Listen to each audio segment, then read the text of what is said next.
Number one, Azane Kaka number one. Bonjour et bienvenue à tous. Vous connaissez l'expression « tout le monde est fou à sa manière » ? C'est difficile d'en discuter parce que tout le monde est libre d'avoir des passe-temps, même bizarres, tant qu'ils n'interfèrent pas avec la liberté des autres.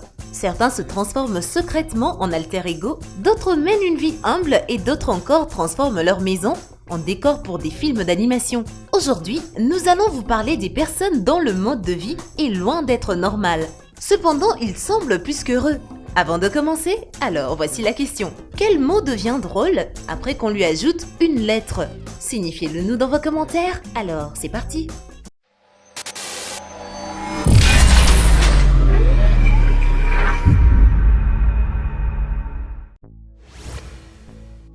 Et surtout, n'oubliez pas d'aimer et de vous abonner pour ne rater aucune de nos vidéos.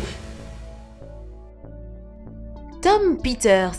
Ce gars de 32 ans travaille comme technicien de théâtre, mais sa passion n'est pas limitée par son lieu de travail. Tom a un alter ego inhabituel qui s'appelle Spot, et c'est un gros chien dalmatien. Pour se transformer en animal, Tom s'est même fait un costume spécial qui devient littéralement sa seconde peau. De plus, il dort dans une niche spacieuse, se promène à quatre pattes dans la maison, porte des jouets pour chiens et mange des friandises pour chiens dans un bol. Selon Tom, ce passe-temps l'aide à échapper aux problèmes quotidiens comme tout autre passe-temps normal.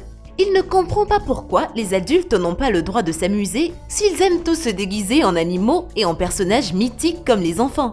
Il n'est pas surprenant que beaucoup de gens ne comprennent pas son passe-temps inhabituel, mais Tom prétend que ces transformations sont destinées à rendre les gens heureux, pas mal à l'aise. Certaines personnes au contraire le défendent en disant qu'il n'y a rien de mal dans sa passion. Après tout, si les gens dans le monde entier s'en foutent de cosplay de leur personnage préféré, pourquoi ne peut-il pas être juste un animal? Elizabeth Sweetheart. La couleur verte est généralement considérée comme représentant la croissance, le développement et l'harmonie. Il apporte des associations agréables dans nos esprits et nous aide à nous calmer. Il est aussi associé à la sécurité. Prenez les feux de circulation par exemple qui utilisent cette couleur pour indiquer quand il est sécuritaire de traverser la route. Eh bien, il semble que cette gentille femme de Brooklyn ne pourrait pas être plus calme et en plus grande harmonie. Elle vit comme Edith Piaf, mais en vert au lieu de rose. Selon Elizabeth, tout a commencé il y a environ 20 ans lorsque son père l'a emmenée en Floride pour la première fois. En tant qu'artiste, elle était tellement inspirée par le paysage local et le voyage qu'elle a commencé à ajouter de plus en plus de nuances vertes à sa vie, mais ce n'est pas seulement son look. En plus de ses cheveux verts, de ses ongles verts et de sa garde-robe entièrement verte, Elizabeth a transformé sa propre maison en un refuge vert clair. Regarde ça! Chaque détail de la maison est soigneusement sélectionné. On dirait un jardin botanique en fleurs. Les gens à New York appellent Elizabeth la Dame Verte et lui demandent toujours des selfies. Et elle ne refuse jamais parce que son but principal est d'apporter l'énergie positive non seulement à sa propre vie, mais aussi à celle des autres. Mick Dodge. Avez-vous déjà entendu parler du rétrogradage? Récemment, il a gagné en popularité dans le monde entier. Les gens qui sont fatigués du rythme effréné des grandes villes et de l'invasion des smartphones sont appelés des rétrogrades.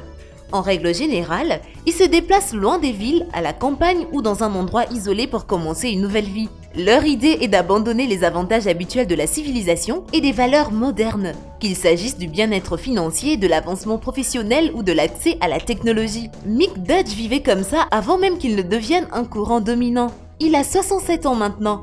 Il en a passé 30 dans une forêt tropicale de la péninsule olympique à Washington. Mick fait du sport, prépare des soupes à partir des racines, se brosse les dents avec une pomme de pin et se promène pieds nus. C'est pourquoi les gens ont commencé à l'appeler Sensei pieds nus. Selon Mick, cela l'a aidé à se débarrasser des maladies chroniques. Nos pieds ont jusqu'à 200 000 terminaisons nerveuses, dit-il. C'est pourquoi marcher pieds nus dans les bois lui permet de se sentir beaucoup plus proche de la nature. Bien sûr, l'homme ne s'est pas complètement isolé de la société. Parfois, il communique avec les habitants des villages voisins. Par exemple, pour vendre ce qu'il a découvert dans la forêt et s'acheter de la nourriture. Et aussi, Mick offre aux habitants de la région des confitures de baies fraîches de la forêt. En fait, Mick est un peu un chef professionnel maintenant. Il peut faire une soupe avec des champignons sauvages, des racines et des pierres de rivière ordinaires. Grâce aux pierres, la soupe est saturée des minéraux importants. Mick sait aussi faire du pain. Il utilise les techniques utilisées en Amérique pendant la guerre civile. Mauro Morandi.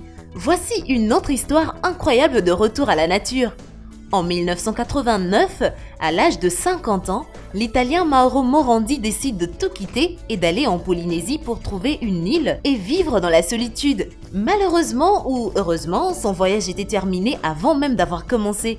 Le moteur de son bateau tombe en panne et l'aventurier doit accoster près de l'île déserte de Budeli, près de la Sardaigne.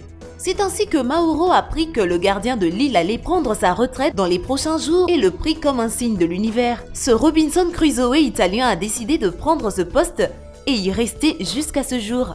Malgré le fait que sa vie est isolée de la civilisation, il a toujours mis en place quelques commodités. Par exemple, il a installé des panneaux solaires pour produire de l'électricité. Bien sûr, dans un sens, Mauro dépend toujours de la vie des villages environnants. Tous les 2 ou 3 jours, il se rend sur le continent pour acheter de la nourriture qu'il range ensuite dans un réfrigérateur qu'il a acheté récemment. Un jour, Mauro n'a pas pu quitter l'île pendant 10 jours à cause d'une violente tempête. À ce moment-là, il a dit qu'il avait presque accepté son destin de mourir de faim. Mais heureusement, tout avait fini par s'arranger.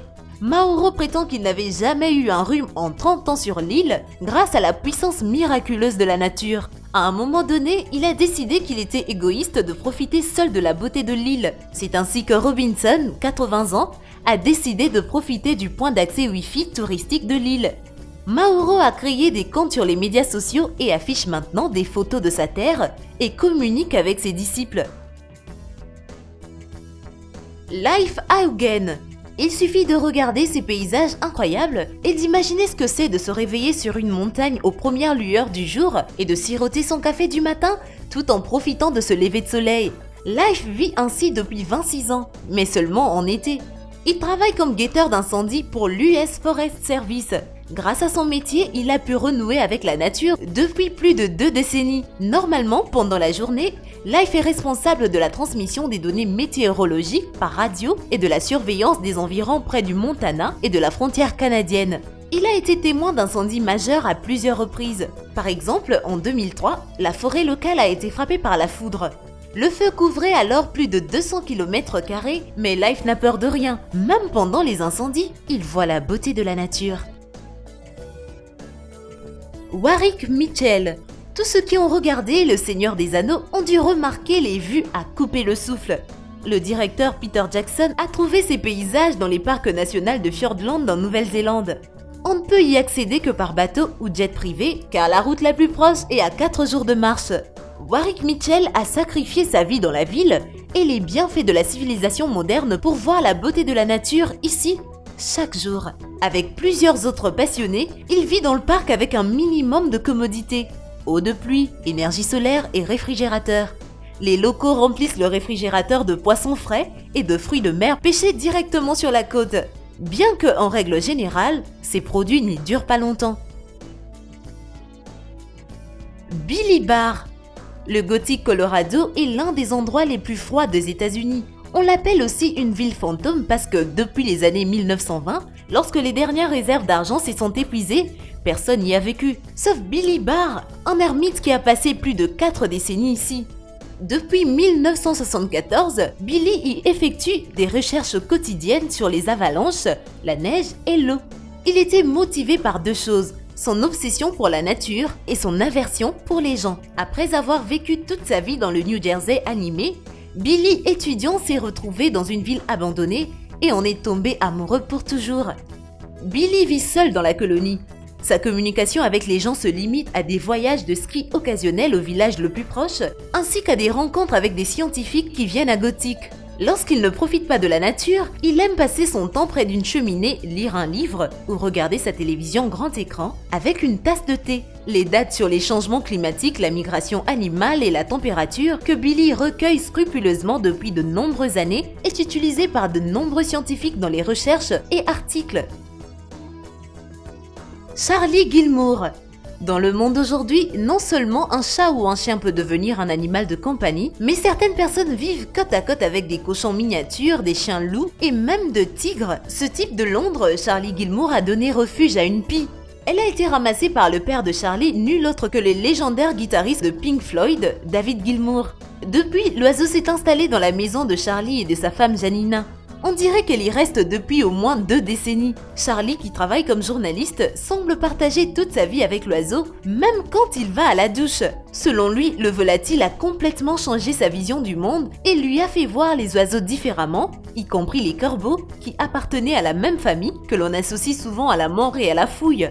En fait, ces oiseaux sont faciles à contacter et ne sont pas aussi effrayants qu'ils ont l'air, affirme Charlie. Afin de populariser cette idée, il a même ouvert un café ornithologique à Londres où les visiteurs peuvent parler aux corbeaux sous la supervision d'experts en oiseaux.